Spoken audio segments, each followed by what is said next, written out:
can you see the sign? Yes, Oh, yeah. it's Yeah, that's okay. Here you go. We don't want to block. Is that good? Yeah, that's you fine. Yeah, I think so. Yeah, sure. Good. You can get out in a second. Yeah. Okay. Cool. Cool. So, what would you say was the most challenging aspect to filming this for you, and how did you overcome it? Well, so being a one-woman crew was really hard. So having to do the sound and the camera operation and the editing and all that stuff, and working with zero money, it's a zero budget film, was difficult and stressful.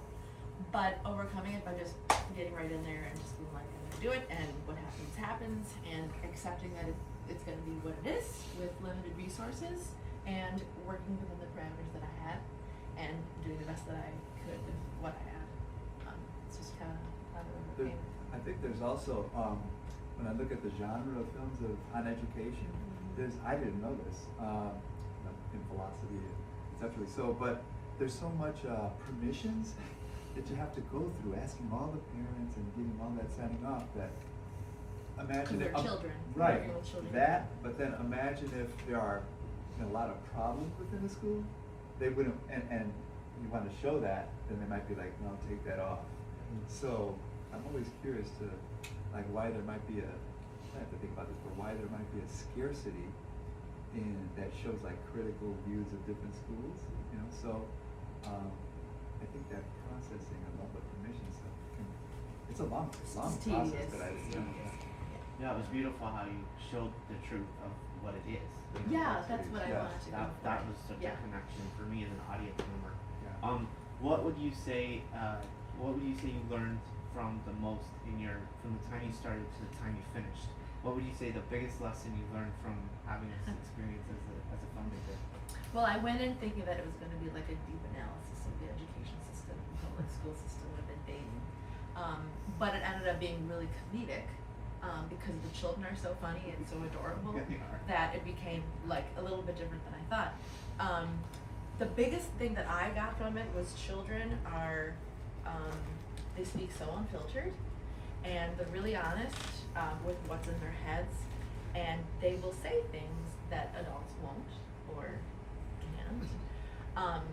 And how they use race and gender differences, all their differences, they use it in so many different ways. They use it to like make each other laugh. They make it to tease.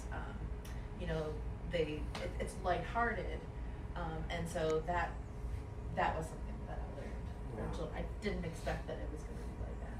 Yeah. For me too. That's really The cool. literacy with that. More than adults. Well, and the ease with which they talk about these topics, where it's like more squeamish to adults. Like, oh, should I say that? Should I say that? I don't know. The kids just. Yeah, they definitely felt that. Yeah, and it's really like refreshing in a way to see people talk about these complex political things for adults with such ease. Yeah. Yeah. I'm gonna open it up to the floor. So if anybody.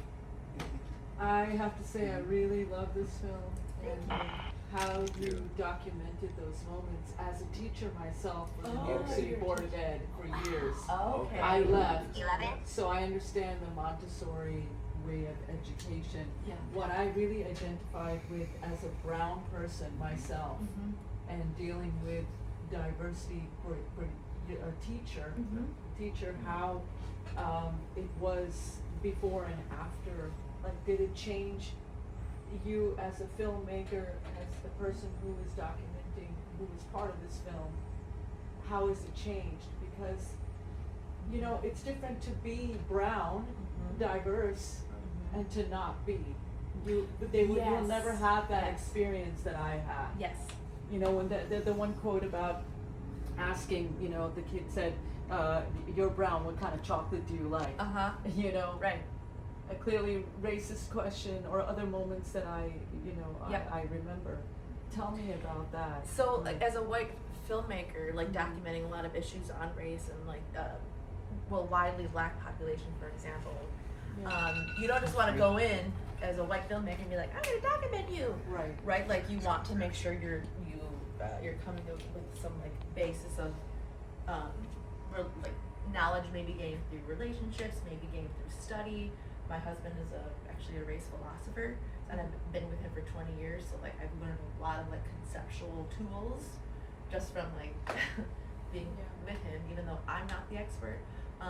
And then I also like just some other aspects of my life. I'm also a doula, and I work with majority Black women, and I was in a co-op with like a bunch of other Black doulas. So having experiences and being with people unlike myself and hearing about them and allowed me, I think, to go in there with a little bit more how do I say it, like a little bit more awareness. Yeah, and awareness of myself, that's the thing. Yeah. Being able to like, I know I am who I am, and I'm gonna capture what I capture, and I'm gonna do it with the most responsibility that I can. So that's what I tried to do. And you guys did. Thank you. You know, Thank you. You really enlightened me, and surprisingly had a teacher like her being so compassionate. The love was just pouring out, and I understand it's all about the kids. Yeah. It really is. Mhm. To go outside of yourself, to give, Yeah. to do service. So thank you for that. Yeah. That was Really beautiful. appreciate it. Beautiful job. All right. Thank you, We beautiful. just have to get the room ready Yes. for the Yeah, next thank one. you. Yes, If you wanna thank you, continue guys. the conversation.